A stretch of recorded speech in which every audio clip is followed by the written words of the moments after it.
Thank you, Madam, for giving the opportunity. Madam, the Honorable Minister started while introducing the bill that this bill is being brought to protect the urban cooperative banks and the depositors. Now, my question to the Honorable Minister when she stands up to reply is that the RBI FSR report of December 2019, it says that the state-run banks account for 89.8% of frauds by value, private banks at 9.2% and foreign banks at 0.4%. This says a lot about the internal controls in the state-run banks. Now, what is the government doing? Because their hollow claim has been badly exposed by the RBI's report itself. My second question, Madam, to the Honorable Minister is when she stands up to reply, the PNB bank was hit with 20,000 crore and we know Mr. Nirav Modi fled with and no heads have rolled so far. Why is that case? Third question is the Modi government's real concern about PMC Bank, which the Honorable Minister spoke about. When it came to Yes Bank, the SBI immediately infused funds into Yes Bank. Why this stepmotherly treatment for PMC? 60 people have committed suicide. What is the interest that government had with Yes Bank and that same love is not shown towards PMC Bank? And what kind of administrator is working in PMC Bank from last 1 year? That person, that honorable person has not been able to sell the yacht which is stuck in Sri Lanka.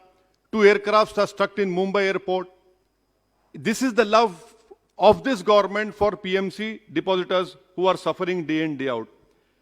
Sir, my third question is about this. In this bill, it talks about issue of equity, preference or special shares by way of public's issue and private placement.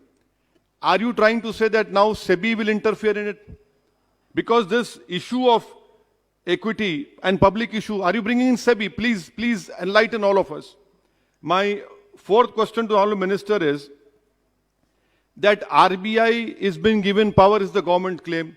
If that is the case, why did Yes Bank, PNB, IL&FS and in March 2020 Franklin Templeton happened? What was RBI doing? What was his government doing? How did they allow all these four important things which happened was right under the rule of Mr. Modi. My fifth question is, since demonetization, the financial industry is slowly and steadily collapsing and showing how regulation by RBI, SEBI, NABARD is completely absent.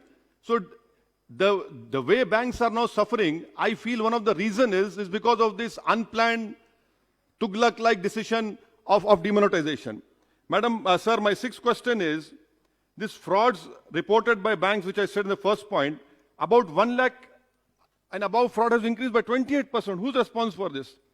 May I request the government that Bank of Maharashtra, my colleague Mr. Imtiaz Jalil, MP for Aurangabad, is right when he told me that Bank of Maharashtra should not be privatized because it is running in profit, the government should not do it. And the last point which I want to know from the Honorable Minister when she stands up to reply is that this Modi government has this habit of encroaching upon, basically weakening the federalism, encroaching upon the state list. You know for a fact what is the state subject, what is the central list. Why is it that you bring such a legislation wherein, what are your designs? Why do you want to weaken the federalism of this country, which is the basic structure of the constitution? By bringing in such a legislation, sir, we know for a fact what is under the schedule 7, entry 32, entry 43. The honorable members have spoken on it. I don't want to highlight on it. And my last point, sir, is that about this proportional voting rights. Now, if they buy equity shares in cooperative society, it's a known fact. 1 member, 1 vote. Are you going to overrule that? And also, isn't it a fact that the 2006 Vishwanathan Committee recommended that cooperative banks should be allowed to raise capital through non-voting shares? So these are the important points. I hope the Honorable Minister, when she stands up to reply, she will definitely reply. And for God's sake, I don't want this honorable ministers to say that all these urban cooperative banks and Nirav Modi, Mehul Choksi, PNB, Franklin Templeton, all were act of God. No, these are not act of God. They happened because Mr. Modi is ruling the country and because of the misgovernance and the act of themselves. Thank you, sir.